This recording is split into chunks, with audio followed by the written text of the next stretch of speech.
ty bravočky jsou tady jo, dívej se, jo, sídlo. Americký brambory, to byly takový.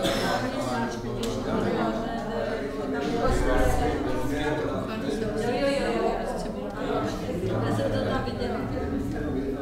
Tak něco takového. Ale já jsem úplně nadšená. Muset si říct, když to pořeba, tak lidi zdraví. Já jsem z toho úplně pevná. A třeba, já nevím, chlap mezi 30 a 40 a pozdraví mě.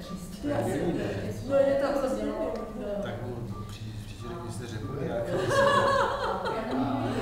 Já vždycky tak strašně nebo děti ze školy. To já miluji.